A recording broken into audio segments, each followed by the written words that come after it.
Okay, so I didn't know everything I needed or wanted to know about Michelle Rodriguez before I knew I was going to sit up on stage with her this week. So I watched her clips. I started Widows by Steve McQueen, of which she has a starring role. And I Googled, of course, and I Googled, there was one word that came up more than 11 million times. Badass. No way. The word badass, That's especially crazy. in conjunction with, films Girl Fight, Avatar, the blockbuster Fast and Furious franchise. So badass, but she's more than just a badass. Michelle is also a voice of change in the movie industry, and she's casting light over how the industry can move beyond stereotypes. And become more inclusive around topics of gender and race and age. And she's laying a marker on issues, everything from climate to conscious capitalism, which we're going to find out more about in a second. So Michelle, who knew the Bechdel rules or inclusion writers? All of these ways to measure how women are portrayed on film, how many of us are on screen. All of this kind of came to light after very painful moments around, Harvey Weinstein, Me Too.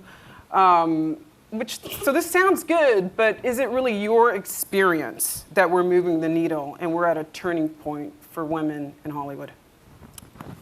The numbers don't say so. If you look on Gina Davis's website, who's the amazing fire behind a lot of the research, and actually calling people out on what's going on in the population, which is 51% of the population is female in the United States, and yet the representation in the Hollywood scale of things is so limited. You start to feel the fire amongst your colleagues. Before, I used to look at a female producer and I used to be like, well, she's got his back, so I'm not going to ask her for anything. I'd look at the head of a studio who's a female as well, and I'll be like, well, she's in cahoots with that guy, so I'm not going to ask her for any help. And I'd look around at my co-stars and I'd be like, well, this one's out for herself because she's got to look out for herself, so I'm not going to ask her for any help. Everywhere I would turn in, the last 15 years, as far as females to kind of have my back or to join forces to do anything that involves change, I was scared to, because most of the women were out for themselves or out for whatever the guys in power were advocating for. So there was really none of that. And what I'm starting to see now is more and more women around me opening up and being like, Michelle, how do you want to do this? And I'm like, what the hell is this? I'm shocked. Right. And and this is new to me. This is the energy that I came into because I had some issues about, just the feminine presentation in the franchise that I've been doing for the last, 16 years.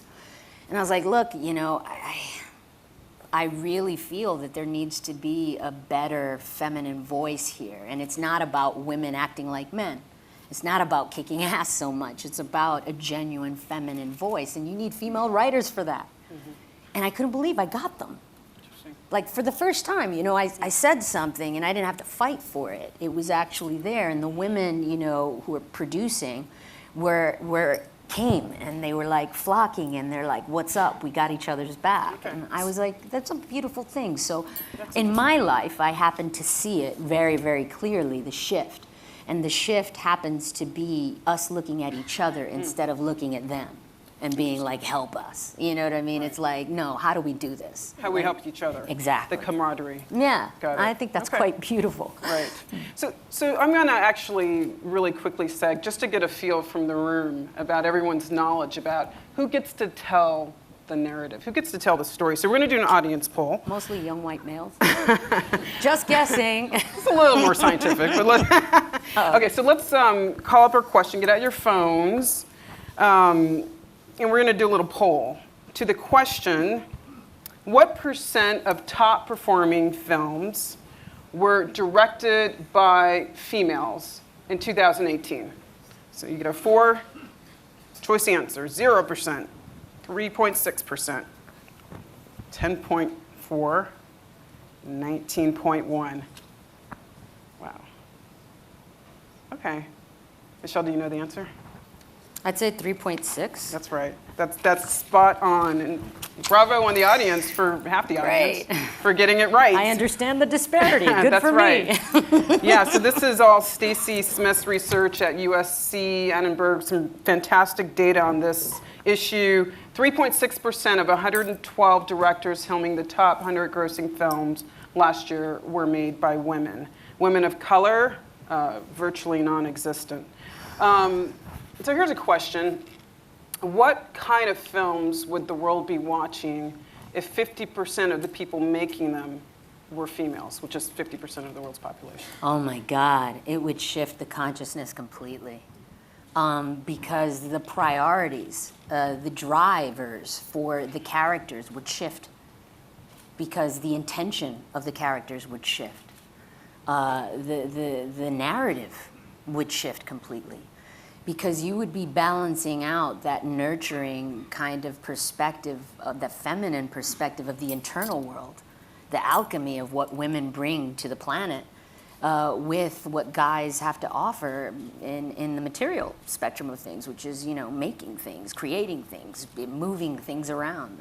I always look at guys like the external and women as the internal. And I don't think that we know how to quantify that yet. And Rebecca Solnit has done a great job of trying to express that in essays and books. And the thing is that I really don't think it's the job of men to tell us what our value is. And the museums are full of that. Our history books are full of that. Our movies are full of that. It's time now for women to kind of wake up and start to express themselves. It's so vibrant. It's like there's no more a better time than now. It's like the old systems they're obsolete. We could tell by people marching around the world screaming for somebody to do something about the planet. We could tell by the women gathering around the world marching for equality that there is a dire desperation for change. And so, women need to step up and do it, I think But you were once quoted as saying, excuse the vernacular, but, where the F is our Reservoir Dogs? Where's our, what kind of films are we going to be watching if we're... Do you... All right, I'm going to go personal now. My entire life has been spent masculinizing myself to survive in the world.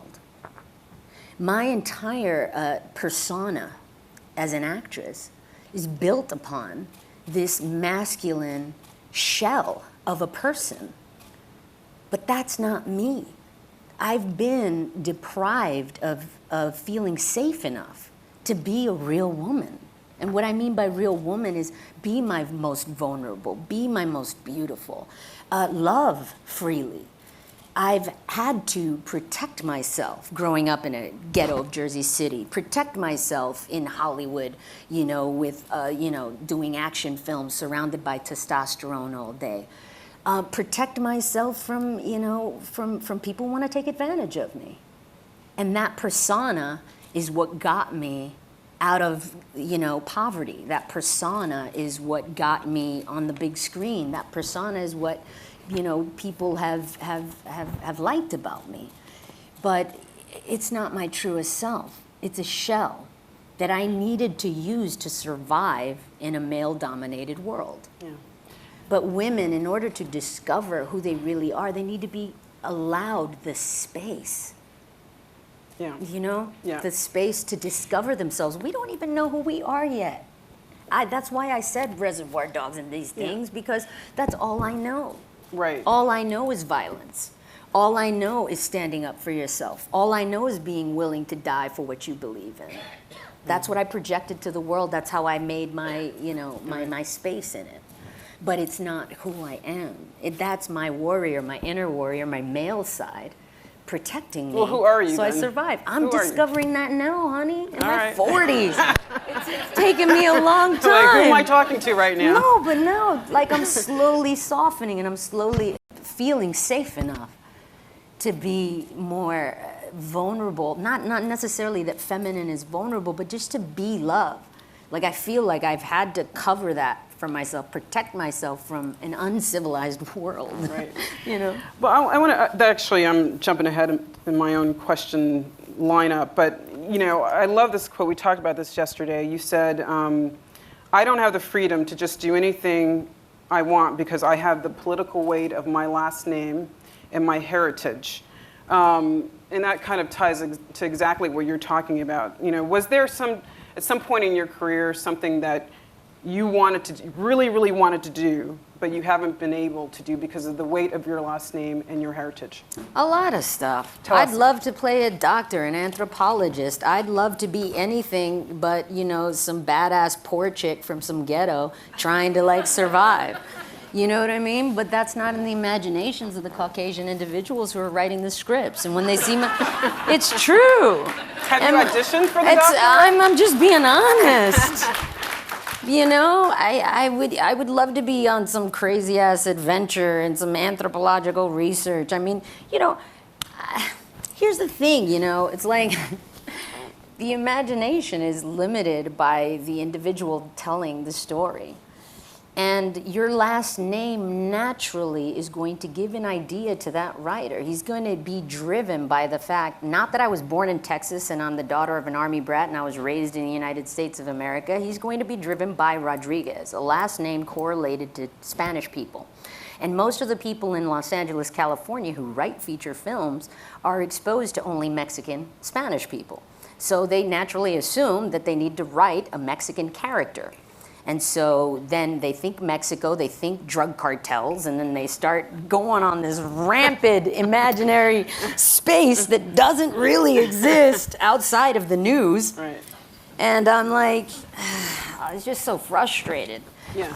And then you go to, you know, a place like Latin America, and you try to find a director there, you know, who will come to the United States and work in the Hollywood field.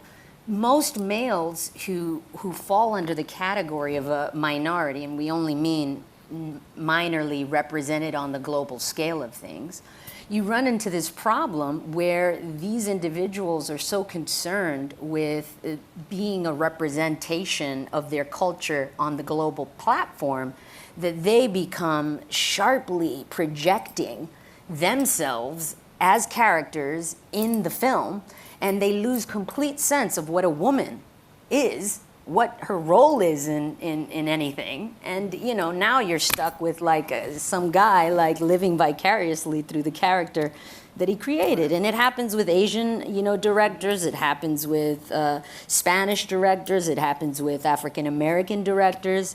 I mean, like, if you're a minority and you're thinking that you're going to get, you know, a word in edgewise just because the guy is of the same ethnicity as you, you're screwed. Because if you're a girl, honey, it's like he's more busy trying to, you know, have a voice Right. in the platform that's representative of the culture, and it's usually a masculine one. So, you know, girls, you know, who happen to be of a certain ethnicity, you know, they're stuck. I mean, I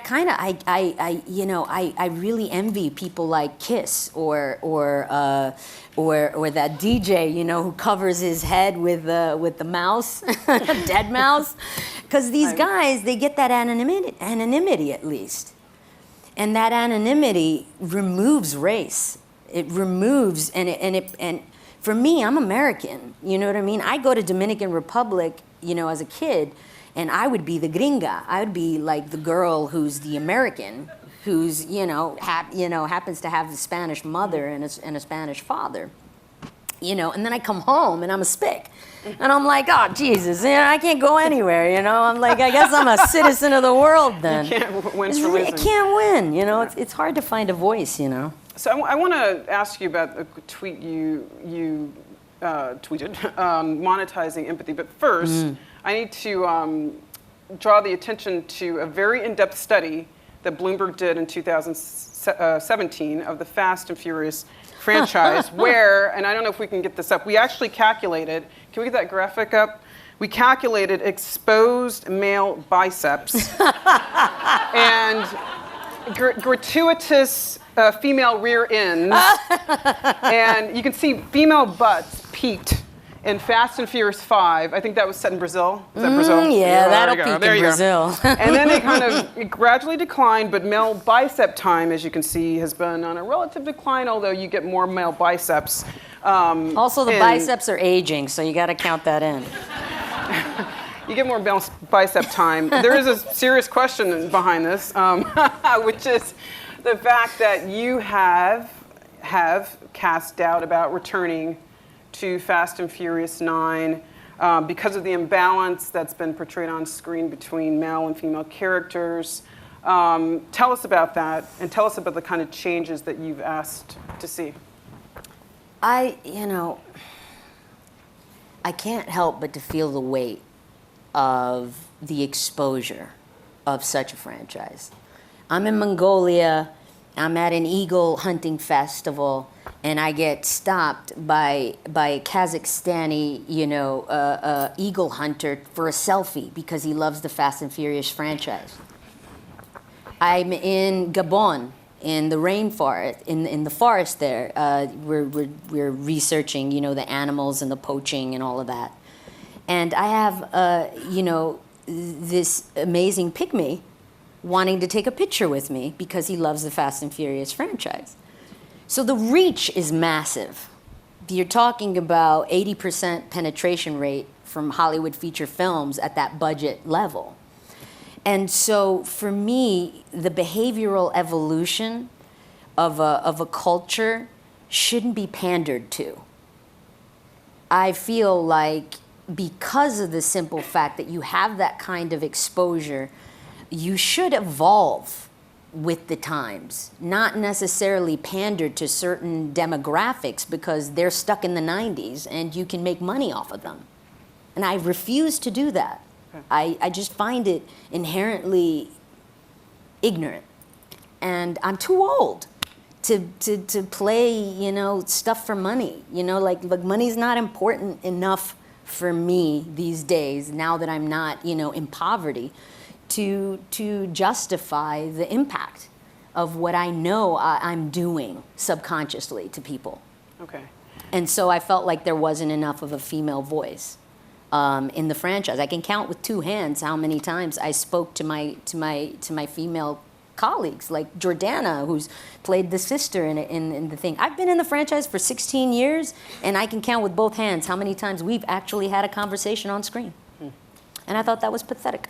And I said, if I'm coming back, I really want there to be a female writer to give it a female voice. And finally, they showed me some love and said, yeah. And I was like, oh, cool. That's right. So we have a little bit of breaking news here. Yeah, right? I'm going to do 9. She's going to do Fast and Furious 9. Yeah.